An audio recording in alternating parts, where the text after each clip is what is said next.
Hey guys, we're live. This will also just go up on YouTube when it's done. I might have to do some editing. We'll see. Welcome to episode 9 of Win the Moment. Hopefully, this will be helpful to you. My whole goal here is that this is all helpful to the folks who listen. Um, I'm doing videos of this because I kind of want to go out of this podcast with a bang. Because, yeah, this may very be the last episode of this podcast. It's not getting a lot of listens, and I really want to keep going with stuff, and I have lots of other ideas about what I can do for this, what I want to talk about here, but I don't, I can't spin my wheels too much, and so I'm gonna move on to some other podcast stuff that I've been wanting to do for a long time, because I think I might have solved the technology problem really simply. Anyway, welcome to episode 9 of Win the Moment. Win the Moment is my podcast where I try to explain some exercises that we can do that break us free from the passive cycles and of our lives so that we can be more productive in our life. And so I'm actually going to start the Audacity recording now, and I'll do a full intro. Okay, are you ready? Here we go. Join me. Hello and welcome back to Win the Moment. This is episode 9, Win the Synaptic Path. I know that's a weird, crazy title, but it's time to just try to get right down to what I've been trying to talk about all along. And so we're going to talk about winning the synaptic path, and we'll see how it goes. This is the podcast where we try to break free of the kind of passive cycles that happen in our lives that get us into these ruts of passive behavior sometimes, and we're gonna see if we can gain some more power in our lives, some more ability to think deeply about what we're doing in our lives, and to be honest with ourselves about what we're doing in our lives, and see if we can break free from some of this stuff. We've talked about a lot of things. This is only episode 9 though, so there's plenty more we could talk about, but this is probably the last this is the last episode for a while. We'll see if I'll monitor this to see if it starts catching a little bit of more traction. If it doesn't, this episode will tie it up real well, and if it does, great. We'll get back to it. I've got a lot more topics I wanted to talk about. So we've talked a lot about winning the procrastination moment and winning the discipline and all these things. And it's what it comes down to is trying to be noticing, trying to be deliberate and mindful of what it is we're doing, how we're reacting, what we say, and what the effects that we say could be having on the people that we're interacting with, right? We owe ourselves, and we owe the world and the people we live in this world with our best. And we owe ourselves, when we don't do our best, to try to learn and do better. Or if our best is not so good, to try to make that best better. That doesn't mean we're constantly critiquing ourselves. Although for some of us it kind of does. I know some of you know what that's like, to almost constantly be second guessing. And this isn't about second guessing, because second guessing is actually comes from a different place from honest critique trying to improve. Second guessing comes from, kind of an insecurity. And insecurity is fine. And we can actually overcome insecurity with lots of coaching and help, coaching from others and ourselves and help here. So I wanted to just share some thoughts. Now, again, Win the Synaptic Path is a lot of crazy. There's a lot there. And we're not going to get into the deep stuff, but we are going to get into some of the stuff. So I've drawn from my own experience. I've drawn from my own teaching. We're losing live watchers by the second here. That's fine. You can catch me later if you want to. I've been drawing a lot of what I say from things like this book. This book is called Incognito, The Secret Lives of the Brain. This was recommended to me by my friend Robison Wells. Rob, if you ever watch this, thank you. This has been an extraordinarily cool book. I've had a great time learning about psychology and learning about, what's going on in the brain. A lot of stuff. He intimates. David Eagleman is the writer, fantastic researcher and writer. He refers to a lot of things that that had happened, kind of passed through my brain, made them clearer, clicked real well, and helped me understand where I was wrong about a lot of stuff too. So I want to share an interesting passage with you from this book. I'm just going to read right from the book. I hope that's okay with you guys. And guess what? Let me know if it's not, but I'm still going to read it. So here we go. Okay. So Eagleman says that he's got a whole section called "The Brain is a Team of Rivals." And he takes that phrasing from the history, right, from Abraham Lincoln, President Abraham Lincoln, who formed a team of rivals in his cabinet. The people who opposed him. He had them join his cabinet in order to have people work together. People who have best intents or best intentions, who want to do good, but who don't agree on the same way to do those things. If you can get them to work together, even though they're rivals, because of their opposing viewpoints and opposing ideas about how to do things, often you can do the right things better. Because if one side gets all the power and can just do whatever it wants, that's never good. We know that's true. We know that's true in our government, for the love of Mike. We sure do know that's true. And so here, so the point is that a team of rivals is kind of what our brain is, where we have rationality and emotionality, although rationality really is emotionality too. It's just a slightly higher level, a slightly more self-aware emotionality. Okay, rationality is good, and it does it does use logic and reason, but there's still emotion driving it. Our altruism, our desire to be better, is driving our rationality. Okay, so to put it another way, says David Eagleman, a democracy split across the aisle may be just what you want. A takeover in either direction would almost certainly prove less optimal. The ancient Greeks had an analogy for life that captured this wisdom. You are a charioteer, and your chariot is pulled by two thunderous horses, the white horse of reason and the black horse of passion. The white horse is always trying to tug you off one side of the road, and the black horse tries to pull you off the other side. Your job is to hold on to them tightly, keeping them in check so you can continue down the middle of the road. And then finally he says, the emotional and rational networks battle not only over immediate moral decisions, but in another familiar situation as well, how we behave in time. Okay? So that team of rivals analogy is a really good one. It's going on all the time in our heads between passion and rationality, right? And having passion just run our whole lives, it sounds romantically interesting, but it's actually not good. It's not going to lead to a sustainable, pleasant, and enjoyable life. It's going to lead to great things, but then also things that are hard to come back from. But I will tell you that no matter how far down one road we go, no matter how far wrong we go, we're never too far down that road. Okay? We may do things that require us to make amends, to even do time in some way, pay some significant consequences. And we should do those, and we should never think that we can do actions that require consequences and avoid those consequences. We must pay consequences for our actions, and even often for our words and our deeds and all these things. Okay? So, going down the passion side for our whole lives, not a sustainable thing to do. Okay? It's just not. It's not going to... nobody's going to take care of yourself in order to continue that, okay? Rationality helps us to even take care of ourselves so that we can sustain a passion-driven life, okay? So, but then only rationality, trying to stick to only rationality in life tends to leave us empty at times. We need to follow passion, okay? So that's just an explication or an expansion of what Eagleman said in this area of the book. Let me read another little section to you, okay? This leads to what I'm really trying to get at, okay? Now, we've talked about how there are things in our brain.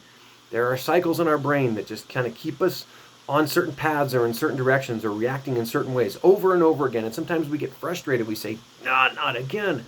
I yelled again. Or I'm procrastinating again. That is normal. And Eagleman takes great pains in this book, and it's something that we really kind of know, to point out that, yes, we have free will, and scientists are still struggling, neuroscientists particularly, are still really struggling to find a biological component of free will, right? And that's fine. I don't know if they'll ever find it. I'm not going to hold my breath. We have free will. But much of what's going on and much of our behavior is determined by what's in our brain, what our biology is doing, our brain biology, our physiology, neurophysiology, right? It just is. I mean, it is. We know an interesting anecdote about a feller who was productive, had a family, was a hard worker, a genteel fellow, who got along with everybody. He had a construction accident, and a piece of rebar went through his head and damaged a portion of his brain, right? And he didn't die, which is just extraordinary, of course, but he did have a problem. When he recovered from the injury, his brain was changed, okay? And because his brain was changed, that actually affected his behavior. It affected his attitude. He started becoming a swearer. He started gambling. He started doing some things that the previous version of this fellow would never have thought to do, but the current version, the new version of this fellow just did. It didn't even occur to him to not do these things. He didn't say, oh, I need to try hard to be that other guy. That other guy no longer existed anymore in his mind, whereas everybody around him was like, what happened to my bud, or my husband, or my dad, or my son? And he was just different, straight up different, and it wasn't like exercise some free will and willpower and get back to that other guy. That other guy was gone. So we are absolutely affected. We are absolutely, determined in much of what we do by what's in our brain, what's in our biology, in our brain, our physiology, okay? And there's no getting away from that. That's just, as well as we can determine neurophysiologically, that's true, but that's not a depressing thing. It's kind of an interesting thing to think about, Think about all the good that you want to do, your desires to do better and to make the world a better place. That is core to you. Your desires to write, to create creatively in any way, crafts, building houses, making better people, all kinds of creative endeavors, right? Those are core. That's part of who you straight up are, okay? And your free will is helping you figure out how to do that better. And that's a great thing, okay? And we can talk about artificial intelligence in this area too if you want to. It's fascinating, but we won't in this episode. Now, let me read this to you. Yeah. So we know that what's in our brain determines behavior a lot, okay? It simply does determine behavior a lot. And that can be changed. It can be changed chemically. We know that people who have significant depression are able to take, pills, a chemical concoction that will change the way they behave. That will change the way they even think, which then makes them able to better cope with the world and make better choices in the world that they live in. We can do it. It's possible. Here, listen to this. Psychologists have found that if you hold a pencil between your teeth while you read something, you'll think the material is funnier. That's because the interpretation is influenced by the smile on your face. If you sit up straight instead of slouching, you'll feel happier. The brain assumes that if the mouth and spine are doing that, it must be because of cheerfulness. Scientists have determined this. Inasmuch as facts can be determined by science, which is really an interesting part of science, right? We determine facts. Facts are what we perceive as the actual reality of things. We have to remember that sometimes our perception of that reality is affected by all kinds of things, and we're not going to get into that. But facts can be facts, okay? I am currently talking. Straight up, it's a fact. So this is like something that scientists have truly found, that a pencil in our mouth makes us cheerful, and it makes something funnier when we're listening or watching or reading something that's funny. And sitting up straight makes us feel more cheerful and happy. Crazy. So may I just suggest really quick, sit up straight more. I'm sitting up straighter. Try not to slouch a little more. Maybe we actually could try smiling. So cheer up or smile, that's not an invalid thing to say. But okay, here we go. So now we know, what we've determined is that we do have these synapses, these cycles that happen in our brain, and they do determine our behavior and our reactions to the world in real time, okay? And it's based on years and years of environmental and biological input, okay? Genetics that have been there for some time, all right? We've established this, and we're going to call it established for now. Now, that doesn't mean that we don't have a part to play in determining our day, our moment, our week, our year, our month, our destiny, our future. We do. The free will does. Okay? And what I've been trying to talk about, catching the guilt, wondering if the guilt is legitimate guilt, from the previous episode about winning the guilt. procrastination, discipline, winning the tone, all those things. Notice it and then practice changing it. That's legitimate. It's in this book. I didn't read that so I said that before I even read this section of the book. So what's up, yo? I knew it. Eagleman has a section called the prefrontal workout. The prefrontal workout, prefrontal part of the brain, okay? So, now, I'm going to read a couple parts of this. Poor impulse control is a hallmark characteristic of the majority of criminals in the prison system. They generally know the difference between right and wrong actions, and they understand the seriousness of the punishment, but they are hamstrung by an inability to control their impulses. Okay? So, he gives an example. This is not good, but they see a woman with an expensive purse walking alone in the alley, and they cannot think but to take advantage of the opportunity. The temptation overrides the concern for their future. So temptation, poor impulse control, overrides, okay? Straight up. If it seems difficult to empathize with people who have poor impulse control, just think of all the things you succumb to that you don't want to. And I'm talking to myself. Snacks? Alcohol? I have clearly not one. The overweight. Chocolate cake? Oh boy. Television? One doesn't have to look far to find poor impulse control pervading our own landscape of decision making. It's not that we don't know what's best for us. It's simply that the frontal lobe circuits representing the long-term considerations can't win the elections when the temptation is present. It's like trying to elect a party of moderates in the middle of war and economic meltdowns, which is, history. Okay, so here we go. He wrote this about criminals, but it applies to us, and he knows that it applies to us. So now Eagleman says this, and this is exactly what Win the Moment is about. So our new rehabilitative, or in this case, our new win the moment and break free from those passive cycles, our new rehabilitative, or win the moment strategy, is to give the frontal lobes practice in squelching the short-term circuits. And then he talks about some colleagues of his, LeConte and Chiu, who've been leveraging real-time feedback and brain imaging to allow this to happen. Now, pay attention to this. Imagine that you'd like to get better at resisting chocolate cake. These are Eagleman's words again. In this experiment, you look at pictures of chocolate cake during brain scanning, and the experimenters determine the regions of your brain involved in the craving. Then the activity in those networks is represented by a vertical bar on a computer screen. Your job is to make the bar go down. So the bar, you want it to go down because it's representing the cravings, okay? Or the portion of your brain that's involved in the craving. Okay. The bar acts as a thermometer for your craving. If your craving networks are revving high, the bar is high. If you're suppressing your craving, the bar is low. You stare at the bar and try to make it go down.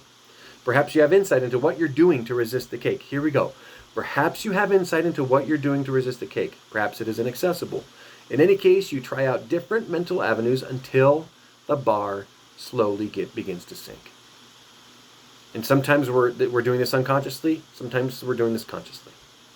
When it goes down, it means you've successfully recruited frontal circuitry to squelch the activity in the networks involved in impulsive craving. The long term is won over the short. Still looking at pictures of chocolate cake, you practice making the bar go down over and over until you've strengthened those frontal circuits. By this method, you're able to visualize the activity in the parts of your brain that need modulation, and you can witness the effects of different mental approaches you might take. That's right. That's right. We notice what we're doing.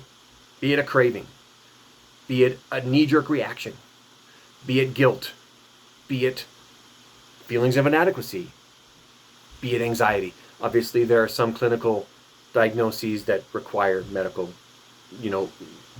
involvement. We're gonna set that aside. This is stuff that we can work on. And even when you do need medical involvement and intervention, we can still do this stuff and it will help, okay? It's not going to be necessarily the solution for those clinical ones, but it can be a part of the solution, okay? So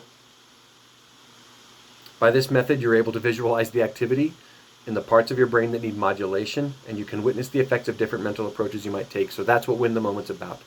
Trying to find new approaches so that we can break out of those short-term reactions or those emotions that we feel, or those things that make us be angry or express anger poorly, watch our tone, our discipline, procrastinate, guilt, all those things. When being more thick-skinned and thin-skinned at the same time, making good deliberate choices about that.